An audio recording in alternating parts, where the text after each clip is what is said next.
Convidar você a abrir novamente a sua Bíblia em Mateus 28. Você vai ouvir esse texto várias vezes. O pastor vai ler pela terceira vez e no domingo que vem ainda vai ter uma quarta vez, o mesmo texto. Mas a gente está indo devagarzinho porque eu creio que esse texto é muito rico e ele nos ajuda a entendermos um pouco melhor do que nós temos que fazer e na força de quem nós temos que fazer isso. Então vou ler novamente Mateus capítulo 28, dessa vez vou ler a partir da revista Almeida, Revista Atualizada, edição Almeida, Revista e Atualizada. E vou enfatizar só um trecho, como eu tenho feito. Dessa vez vou enfatizar a metade do verso 19 e a segunda metade do verso 19 e a primeira metade do verso 20. O Mateus 28, famoso texto da grande comissão. Eu vou ler dos versos 18 a 20, diz assim: Jesus, aproximando-se, falou-lhes, dizendo: Toda a autoridade me foi dada no céu e na terra. Ide, portanto, fazei discípulos de todas as nações, batizando-os em nome do Pai, do Filho e do Espírito Santo, ensinando-os a guardar todas as coisas que vos tenho ordenado. E eis que estou convosco todos os dias, até a consumação dos séculos. O texto que eu quero enfatizar está ali no versículo 19, diz: batizando-os em nome do Pai, do Filho e do Espírito Santo e ensinando-os a guardar todas as coisas que vos tenho ordenado. Eu quero focar nessas duas frases nessa manhã. Mas eu quero começar lembrando a você o que eu disse no domingo passado, porque às vezes nós temos pessoas que se ausentam e também para que a gente conecte, mesmo aqueles que ouviram, conecte com o que eu vou falar nessa manhã. Na última mensagem eu falei sobre o cerne da missão. A principal frase de todo esse texto é: fazei discípulos. Fazei discípulos de todas as nações, né? É a principal, é o verbo principal. Embora tenha outros verbos nesses três versos, esse é o principal, é o que tem mais força no grego, no original. Então, se fazer discípulos é o cerne da nossa missão, hoje eu quero gastar um pouquinho mais de tempo pensando naquilo que está envolvido, porque eu disse isso no final da mensagem passada. Eu disse coisas do tipo assim: o discípulo inclui aprendizado, mas é mais do que ser um aluno, porque envolve morrer para os seus sonhos e submeter-se às exigências e aos caminhos do mestre. Um dos textos que eu enfatizei no domingo passado foi dizer que Jesus nos chama para receber do seu jugo, para tomar do seu jugo, o seu fardo, que é leve. É suave em comparação com o de outros mestres. Mas todo discípulo, quando ele queria ser discípulo de um mestre, ele não ia só fazer aulas, ele não pagava mensalidade, ele não aparecia quando ele queria. Ele não pedia para alguém assinar a lista e ir embora. Nada disso. O discípulo era um outro modo de aprender. Você se colocava sob a orientação do seu mestre e o que ele dissesse, você tinha que fazer. Então, envolvia desprender-se de sonhos pessoais e desejar aquilo que o mestre tinha a passar. No caso de Cristo Jesus, havia muita coisa que surpreendia os discípulos, mas eles estavam aprendendo a morrerem para si e viverem para Cristo. Eu mencionei que seguir o Senhor Jesus é um processo de crescimento, não é algo que acontece rapidamente. Inclusive, discipulado na cabeça de muitos evangélicos, normalmente é o cursinho que você faz depois de batizar. Na maioria das igrejas, quando você fala de discipulado, o que você está pensando? Está pensando assim: é a segunda classe depois que eu entro na igreja. Então você faz a primeira classe, que é para batizar, que é a classe de novos membros, ou chamada por alguns de classe de catecúmenos, e depois você faz discipulado. Aí você termina o discipulado, você está pronto, em tese. Mas nós sabemos que discipulado envolve muito mais, porque no texto de hoje especial, fala: ensinando-os a guardar todas as coisas que vos tenho dito. É muito. Então é algo que demora, que demanda tempo, e eu mencionei isso na semana passada. Inclusive eu usei a analogia de que acontece parecido com o crescimento e o desenvolvimento da criança, e eu usei o exemplo da educação antiga, que ensinava para a criança mais nova a gramática, depois para a criança mais madura um pouco a lógica, e por último ela aprendia a expressar suas ideias já na sua juventude, a retórica. E isso tem a ver também com fé cristã. Primeiro você aprende os essenciais da fé, depois você conecta os pontos da fé, e por último você aprende a expressar e defender e testemunhar dessas coisas com naturalidade, antes do que de forma engessada. E eu encerrei o nosso a mensagem do domingo passado, pontuando que o alvo final é nos tornarmos modelos para outros discípulos que ficam sob nossa tutela. E essa é a parte que eu acho que mais pega. Eu até mencionei textos que nós lemos na liturgia, em que Paulo fala assim, sede meus imitadores como eu sou de Cristo. Em outros lugares ele fala coisa parecida. Imitai a nossa fé, ou sigam o nosso modelo, eu fui exemplo para vocês. Ele fala várias coisas desse tipo em diferentes cartas. E esse é um texto que incomoda a gente, porque ele parece texto assim de apóstolo, no máximo de pastor. Mas de membro como eu, não. Parece assim coisa dos outros, dos bem preparados, daqueles que têm bastante rodagem, né?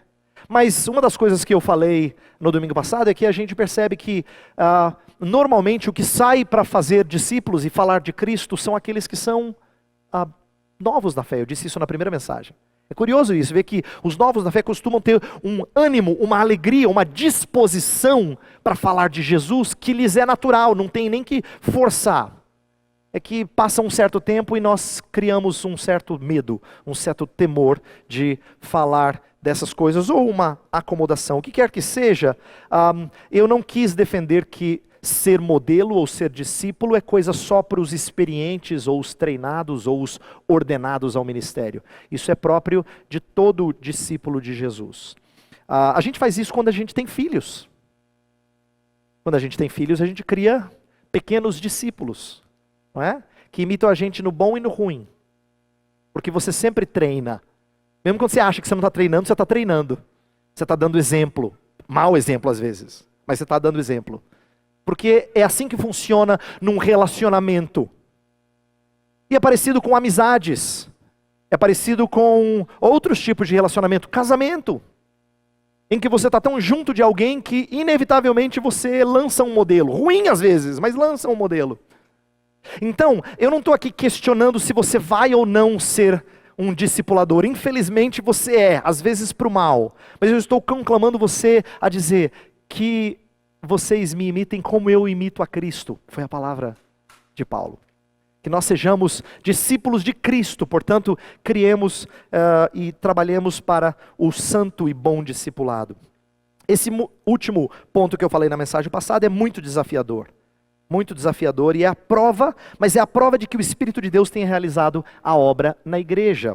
Pensa bem, se toda a autoridade me foi dada no céu e na terra, a primeira mensagem dessa série, toda a autoridade me foi dada no céu e na terra, então Jesus pede uma coisa difícil porque ele acredita que é possível fazê-lo. O Espírito Santo habilita isso. E ele disse, recebereis poder ao descer sobre vós o Espírito e sereis minhas testemunhas. Até os confins da terra. Então, aquilo que ele havia pedido de batizar, de fazer discípulos de todas as nações, se torna possível porque o Espírito habilita o seu povo a fazê-lo. No entanto, diante dessa árdua tarefa para a maioria de nós, pensar que nós somos também discipuladores, ou pelo menos deveríamos ser discipuladores para que pessoas sigam a Cristo, eu entendo que o processo de discipulado se desenrola e às vezes entender isso não é muito simples. O modo como essa missão é cumprida, esse batizando e ensinando, tem a ver com o fazer discípulos. E a gente vai falar sobre o batizando e ensinando hoje. Isso tem sido alvo de controvérsias entre cristãos. Eu quero levantar 2 exemplos de controvérsias e a gente vai falar um pouco sobre essas controvérsias e o que a palavra de Deus nos ajuda. Por exemplo, há equívocos no entendimento da base onde o discipulado é trabalhado, é operado, à medida que as pessoas valorizam menos a igreja instituída.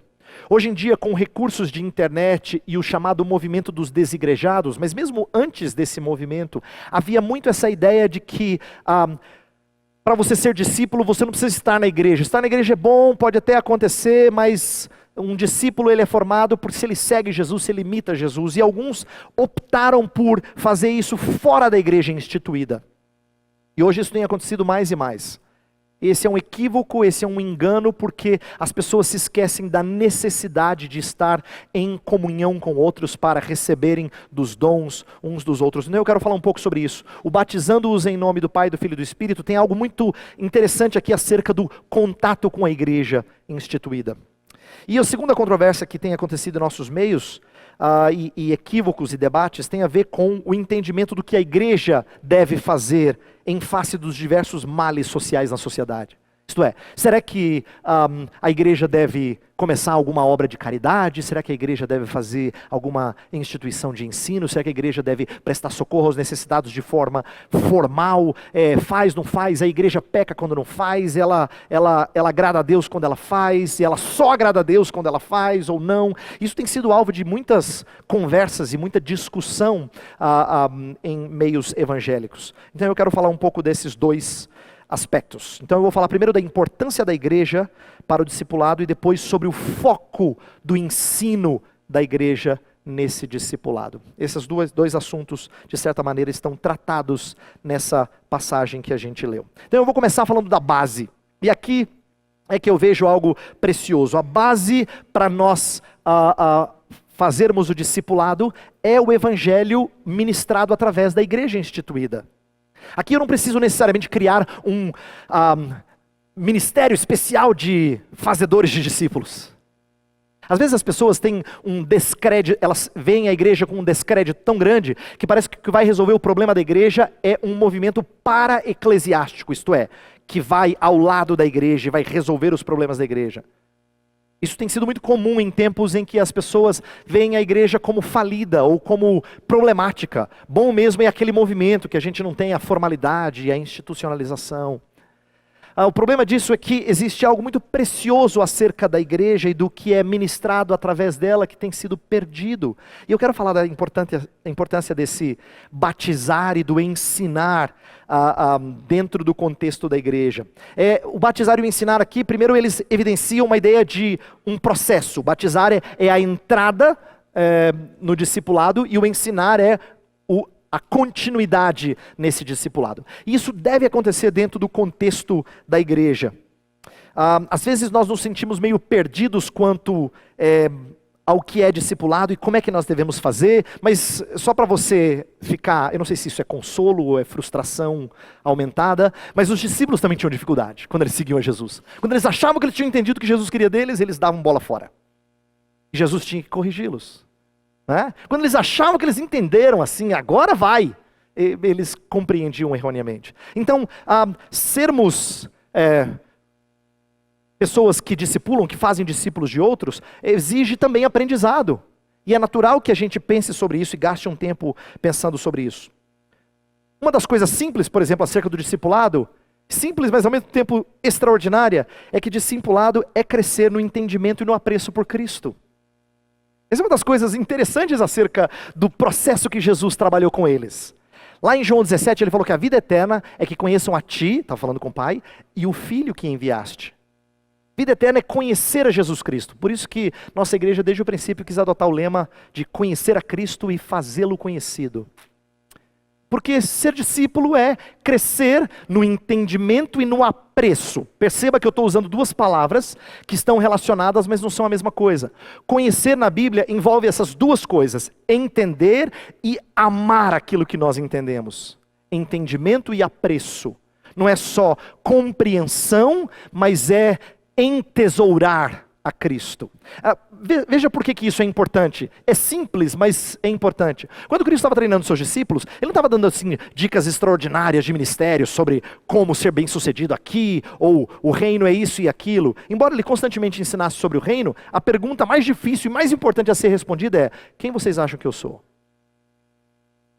Uma hora Ele fez uma provinha dessas. Ele perguntou assim para os discípulos: o que estão dizendo a meu respeito lá fora? Tem uns que dizem isso, outros dizem aquilo. E vocês? Quem vocês entendem que eu sou? O grande desafio do discipulado de Jesus era que os discípulos entendessem mais e mais o que significava Deus ter vindo até nós. Deus ter se aproximado de nós. Eu disse que isso é simples, mas com isso eu não estou desprezando, eu estou querendo voltar à necessidade de nós entendermos as implicações do Evangelho.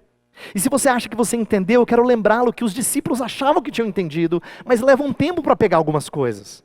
Você lembra quando os discípulos estão lá no barco e morrendo de medo, Jesus vai deixar a gente morrer, aí Jesus acalma o mar. Um dos evangelistas fala assim, que eles se assustaram dizendo: quem é este que até o vento e o mar lhe obedecem? Não é que eles nunca tinham conhecido Jesus. Jesus não entrou no barco e eles não sabiam quem ele era. Esse quem é este nós precisamos conhecer mais dele. A gente achava que a gente o conhecia. Vira e mexe na vida da igreja, eu creio que a gente tem essas surpresas. Surpresas que têm a ver com o evangelho sendo ministrado até ao seu povo, por meios diferentes. Por exemplo, quantas vezes você acha que você vai servir alguém quando na verdade Deus preparou esse alguém para servir você? Você fala assim, puxa, eu achei que eu ia encorajar o fulano. Na verdade a conversa foi boa para mim. Quantas vezes Deus faz isso no meio do seu povo? Quantas vezes isso é enriquecedor para o seu povo? E é uma demonstração de que é através do ajuntamento formal do povo de Deus que nós somos agraciados por Ele. O batismo é um bom exemplo disso. O batismo é um bom exemplo disso. Por quê? Jesus menciona o batismo, que é o ritual, vamos dizer assim, ou o sacramento de entrada no povo de Deus, que é como parte do discipulado. E a maioria das... Eu achei isso muito curioso, porque eu tive pensando sobre isso à medida que preparava a mensagem, e pensei assim, se eu perguntasse para qualquer pastor que eu conheço, e até escritor, diz assim, resuma em 3 versos o que você entende por discipulado, dificilmente alguém incluiria batismo. Não é assim que batismo é ruim, é que pensa-se em relacionamento, pensa-se em estratégias. Eles falam sobre outras coisas que não são erradas, sobre estar preparado para discipular, tudo isso é correto.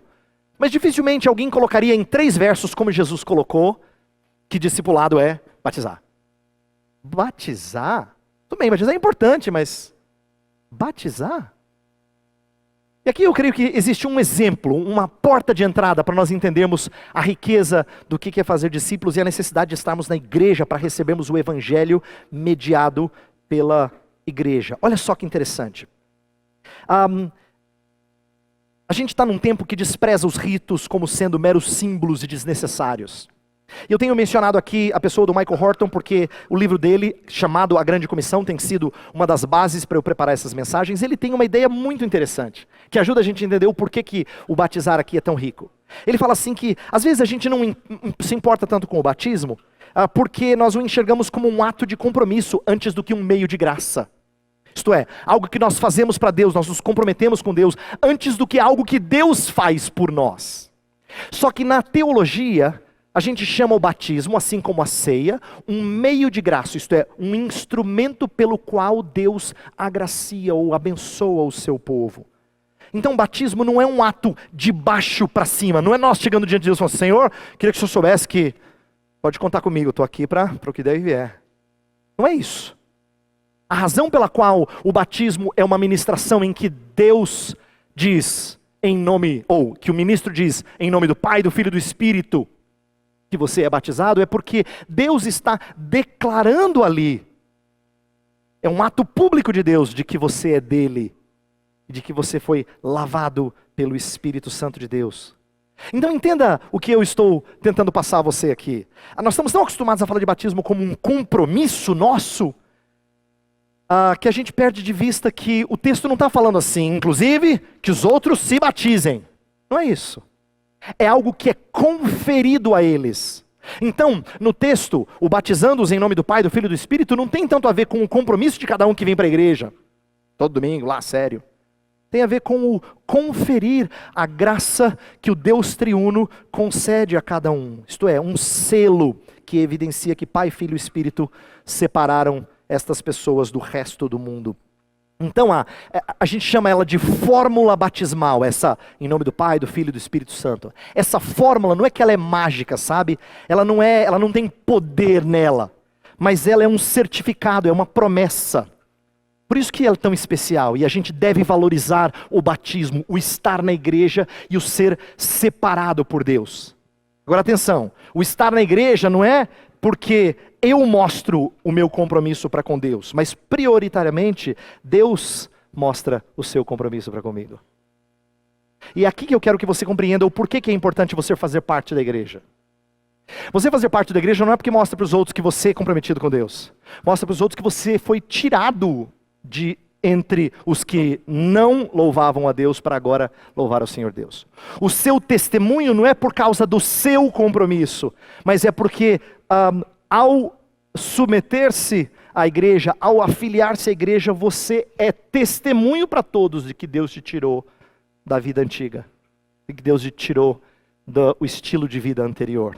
Então o que eu quero dizer a vocês é, olha só como Jesus é sábio em dizer assim, quando vocês forem fazer discípulos, lembrem-se, eles precisam sempre receber o selo que evidencia a graça ministrada a eles. Então, o meio pelo qual eles são agraciados. E o batismo é um exemplo disso. Nós fazemos outras coisas, como é o caso da Santa Ceia. A pregação da palavra é um meio disso. Mas entenda, de novo, a pregação, você vir e ouvir a pregação, não é o seu compromisso para com Deus, mas é Deus trazendo o próprio Cristo a você, ao seu coração, à sua vida, enchendo você de graça e de alegria. Então é isso que mostra a base do discipulado. Entenda bem, a base do discipulado não é quão comprometido eu sou ou quão preparado eu estou, embora essas coisas estejam no pacote. A base do discipulado é porque eu recebi graça.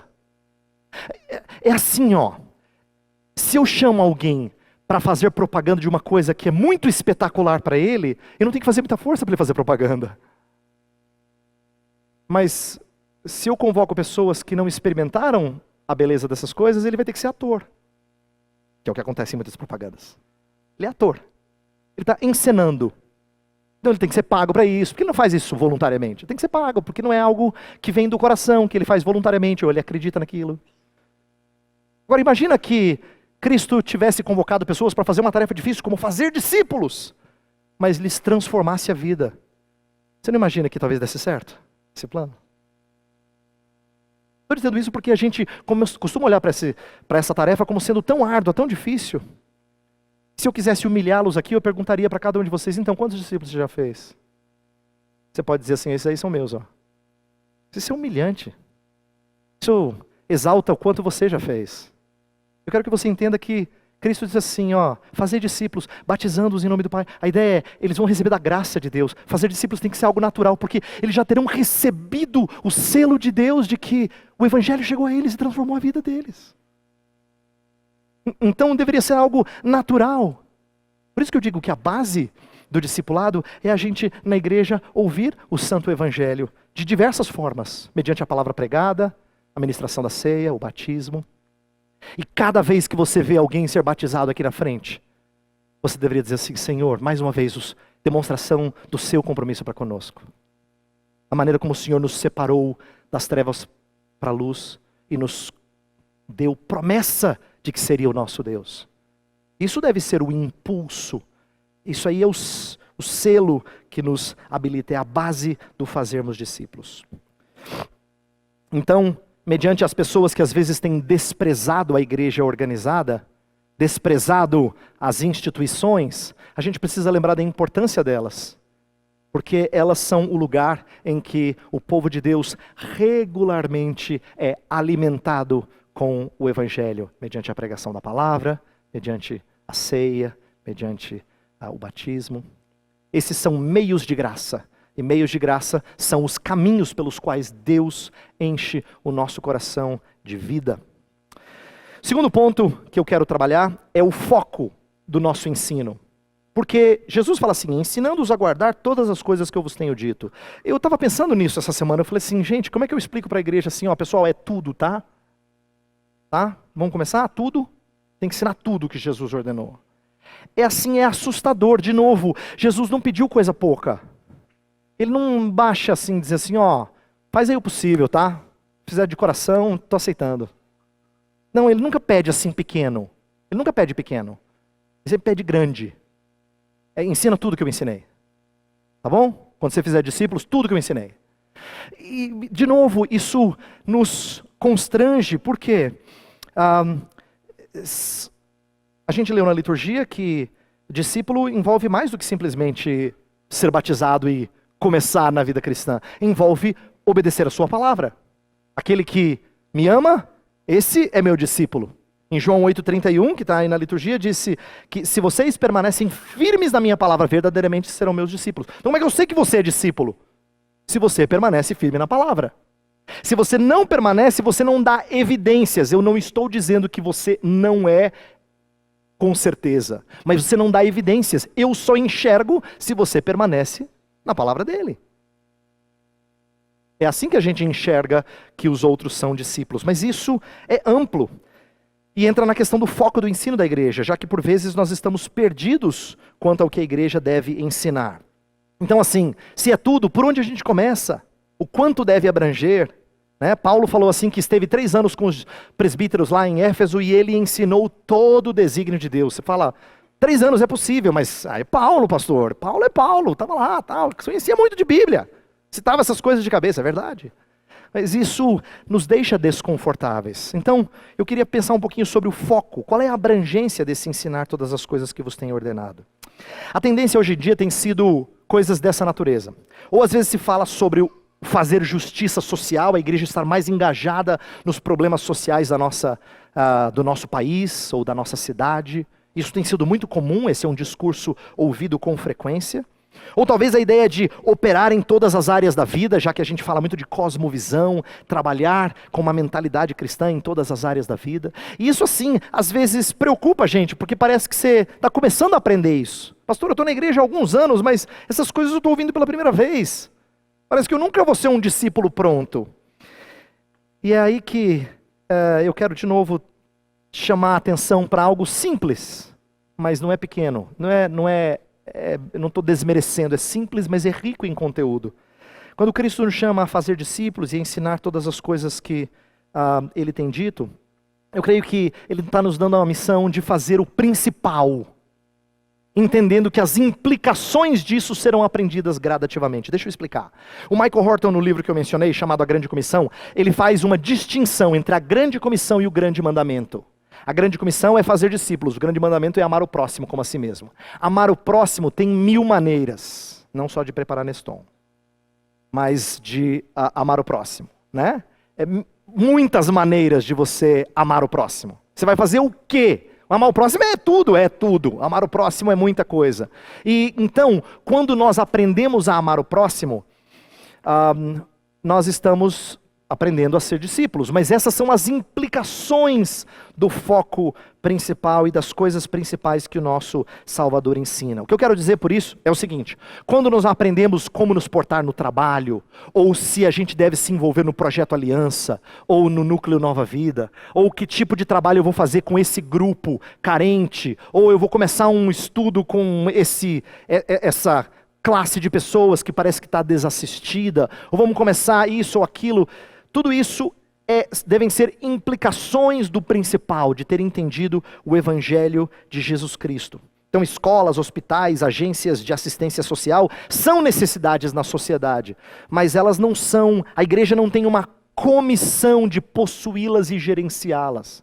É por isso que nossa igreja não tem organizações que são nossas. Nós poderíamos ter se nós quiséssemos, e não há nada de errado em termos, e seria bom até se um dia nós conseguirmos ter. Mas essas têm que ser as implicações do que a igreja faz de principal. E o que a igreja faz de principal? O que só ela consegue fazer, que é ensinar o Evangelho de Jesus. Entenda, eu vou tentar ser claro aqui. Eu não estou dizendo que nós não devemos nos envolver em assistir necessitados nas mais variadas maneiras. Pelo contrário, estou dizendo que isso tem que acontecer. Mas isso tem que ser uma implicação de quem passou a pensar em como responder ao Evangelho de Jesus. Porque o que a igreja tem que fazer de melhor é ensinar o Evangelho. Só ela pode fazer isso. Ninguém mais pode fazer isso. Outras instituições até podem socorrer pessoas necessitadas, mas só a igreja pode pregar o Evangelho de Jesus Cristo. Só a igreja. Portanto, quando Jesus Cristo ensina a grande notícia e nos comissiona a fazer discípulos, o principal disso é ensiná-los o Evangelho. E o que o Evangelho nos impele a fazer. Então a igreja precisa ensinar primordialmente o que Deus fez por nós. E a resposta nossa com respeito ao que Ele fez por nós. Então nós respondemos a Ele e ao próximo. Mas eu estou focando aqui o diferencial da igreja. Nosso foco precisa ser o Evangelho e as suas implicações imediatas. Por exemplo, a igreja não tem respostas prontas para coisas mais difíceis. Se alguém perguntasse assim, pastor, qual é a visão bíblica de impostos? Ou de desenvolvimento urbano? A Bíblia ela não foi feita com esse propósito, mas cristãos devem pensar sobre coisas assim. Como é que eu voto quando a minha situação é essa e tem esse candidato e aquele candidato e eu estou frustrado com ambos? A Bíblia não tem uma teologia do voto. Até porque democracia não era parte do sistema político da revelação de Deus em séculos passados. Então entenda que todas essas coisas que fazem parte do amar o próximo e amar a Deus são implicações do principal. A gente tem que pensar sobre elas. Mas o que a gente mais tem que fazer e entender? O Evangelho de Jesus. Essa é a missão da igreja. Então, ao mesmo tempo que eu fico assustado com ensinando-os a fazer todas as coisas que eu vos tenho ordenado, porque é muita coisa, Jesus está pedindo muito de mim, por outro lado eu sou lembrado de que a igreja tem uma missão que é falar uma notícia e repeti-la das diversas formas que Deus nos permitir fazê-lo. Repetir essa notícia e torná-la conhecida e fazer dela um impulso para que nós ensinemos o povo de Deus. Agora, o que o Evangelho produz em nós? Muitas coisas. Alguns amam ao próximo fazendo esse tipo de trabalho. Outros fazem outro tipo de trabalho. E quem faz o trabalho A não pode criticar o B porque não ama o próximo. Então ele expressa amor para algum próximo de outra maneira. Mas todos têm que ser impulsionados pelo Evangelho de Cristo Jesus. Então minha palavra nessa manhã é que o que Jesus pede é desafiador, é grande mesmo. Mas primeiro é possível porque Ele nos dá poder. Lembra, toda a autoridade me foi dada no céu e na terra. E porque Ele nos ensina a fazer o principal. É o que a gente, em tese, deveria fazer de melhor. De melhor. A igreja pode não fazer tão bem outras coisas como outras organizações, mas ela tem que pregar o Evangelho como ninguém. Ela tem que ensinar a palavra de Deus como ninguém. E as pessoas pensarem acerca das implicações disso para a sua área de trabalho, para a educação dos seus filhos e assim por diante. Então, nessa manhã eu queria terminar encorajando você a fazer discípulos. Não tenha medo disso. Comece a conversar com pessoas sobre o que significa amar a Jesus Cristo. Mas você vai pensando isso à medida que você lembra o principal, o que Deus fez por você. Você pode fazer isso. Não exige tanta competência assim que você não consiga fazê-lo. Então eu vou orar para que nossa igreja seja menos temerosa e mais disposta a voltar para o Evangelho e a pensar nas implicações do Evangelho para a nossa vida. Ainda que a gente ache que seja muita coisa, mas eu creio que é possível. Lembra? Pelo que o Espírito de Deus faz em nós e porque o Senhor Jesus nos ensina a ensinar, a focar no principal, que é o Evangelho de Cristo Jesus. Vamos orar. Senhor Deus, nosso Pai, estamos diante da Tua palavra mais uma vez, com o desafio de fazer discípulos, e alguns de nós aqui têm lutado porque isso não tem sido uma constante, fazermos discípulos de Cristo. Nós temos às vezes estabelecido modelos que não são santos, mas nós precisamos ensinar nossos filhos o caminho de Cristo, e ensinar no contexto de igreja, Senhor. Nós precisamos ensinar nossos amigos sobre o que Cristo fez por nós, nossos familiares. Nós temos que conversar sobre essas coisas. Elas precisam ser constantes nas nossas conversas, no nosso testemunho. E quando nós acharmos que nós não temos competência para isso, ensina-nos a lembrar que o Teu Espírito nos habilita. Ele nos amadurece, Ele faz nos crescer e que o discipulado continua. Nós ainda estamos aprendendo a amar o Salvador. Então não permita que o Teu povo seja desanimado.